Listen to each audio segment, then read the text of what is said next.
There's snow on the ground today from the coast to the Cascades and beyond. Most of us woke up to a blanket of white. But if you don't have to go out on the roads, you shouldn't. It's cold and it's slippery out there. Let's go to meteorologist Rod Hill for the latest back in the Weather Center. What can we expect for the rest of the day, Rod? Pretty quiet, except for the problems that you just alluded to, the fact that it's cold and it's slippery outside. I love this report. I love the snow pics that have a ruler. Being a weatherman, you want to know how much snow is on the ground. So right about 3 inches, that was in North Clackamas, sent in to us by Liz. So thank you very much for that. We have dry conditions out there right now. Clouds still spilling down. You might see some flurries in the air, but I still think we're done with the chances of anything accumulating during the day today. Tell you what, the cloud deck is just hovering over the downtown cityscape, fog up in the West Hills. Temperature is above freezing, 34 degrees. So that should help ease some of the icy conditions on some of the roadways out there. Here are the other numbers. 32 Happy Valley to 1,000 feet, but most of us have now hit above 32. Downtown's at 35. Salem, folks are all the way up to 36 degrees right now. So 34, 35 at 4 o'clock, 31 at 8 o'clock. There is the chance of a little bit of snow revisiting our area overnight tonight. That's a change in my forecast. I don't think it amounts to too much. The next big story is still that system coming in Thursday morning. We'll talk about that coming up. All right, we'll see you then. Thank you, Rod. Well, it will be cold all week long, and that can be dangerous, even deadly sometimes. As a result, emergency warming shelters are open all across the area. To find one near you, call 211. TriMet can help you get there with a free ride. Multnomah County does have space available. Warming shelters here were only 60% full last night.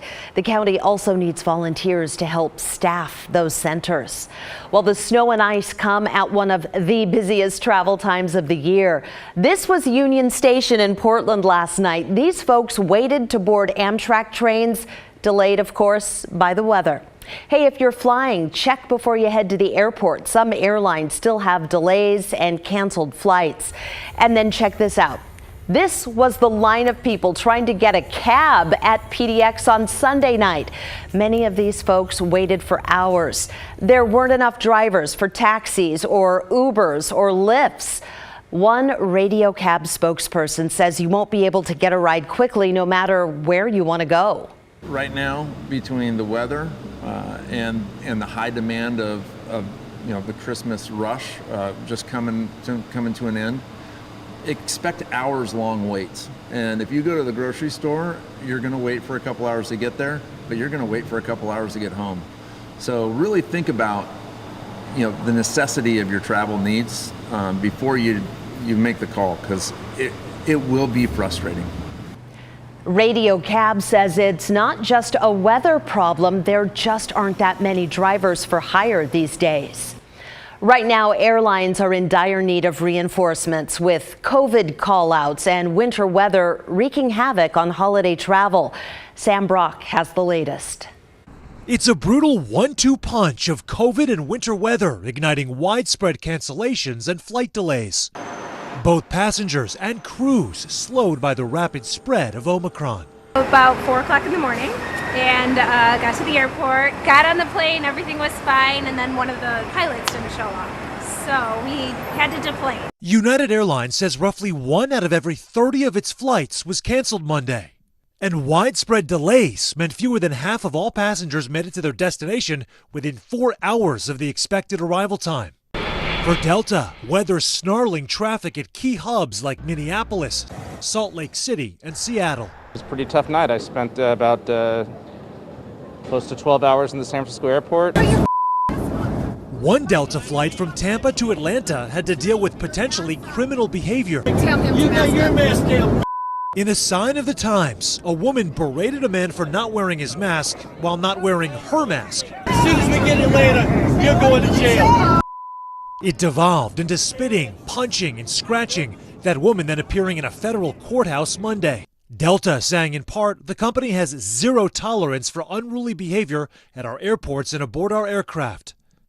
Meanwhile, Airlines for America and several airline CEOs supporting the shorter quarantine time just issued by the CDC for sick crew members. But the Flight Attendants Association has deep concerns.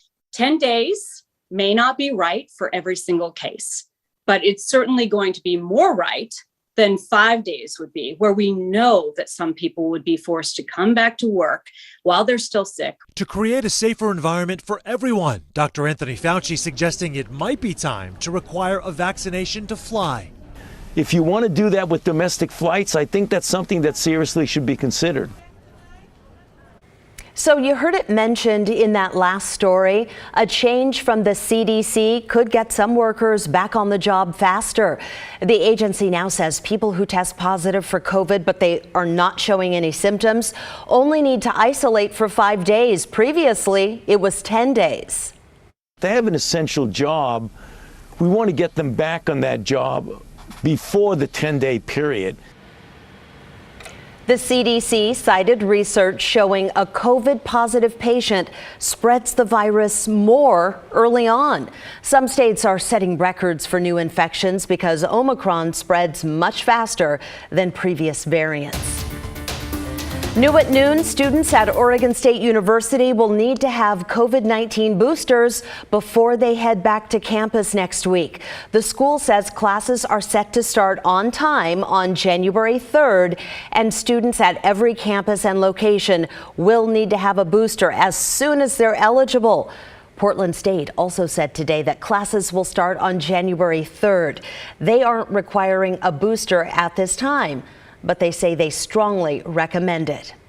Well, Trailblazers coach Chauncey Billups and 7 players have entered the league's COVID health and safety protocols. Yusuf Nurkic and Robert Covington are among the players quarantining. Assistant coach Scott Brooks will be acting head coach while Billups is out. And an OHSU analyst who forecasts our COVID surges predicts that Omicron will be bad, but not quite as bad as he earlier thought. Alma McCarty talked with him late yesterday to find out what changed. The Omicron surge is on its way, according to Dr. Peter Graven, head of data forecasting for OHSU. This is kind of the last bit of warning that we get. His latest projections show COVID hospitalizations in Oregon would peak in mid-February at 1,250 patients. That's if Oregonians take steps to protect themselves, but a projected 1,700 if not. Honestly, I think if anything, the peak is going to happen even sooner. So we're going to be seeing things more in January than February. We'll have some revisions this week, but the speed of it is really fast everywhere. Graven's previous projections about the Omicron surge showed hospitalizations peaking around 2,000 or 3,000, but he lowered that number because more people are getting booster shots, and there's new data from Europe, which revealed lower hospitalization rates for this variant compared with Delta. Graven expects overall more people, vaccinated and unvaccinated, will become infected this time around. I would say you're not as protected as you used to be. And so that's probably a bigger change for the vaccinated. If you're unvaccinated, of course, the story is still the same, as you should do all those things. But I think for a lot of people, the new information is that this is definitely spreading amongst vaccinated people. While the vaccine is helping and the booster is helping to prevent the hospitalization and the severe disease, it's still spreading. Washington state health leaders also predicting many more cases with this wave. Daily infections in the tens of thousands in February due to the Omicron variant. While early indications show it may not cause as severe disease in vaccinated people, Graven says there's no information to show the virus is less severe in the unvaccinated population. I know most people are thinking, hey, we can't survive this anymore. We're going to get exposed to it, and we just got to take our chances. And to a large extent, that's true. We just can't all do it at once. And so the behavior modification, this isn't to do it forever. This is to do it to get through the next 2 months. You're probably going to get exposed to this. You'll probably build some immunity, but we can't take the chances right now of everybody doing it at the same time. Alma McCarty, KGW News. Well.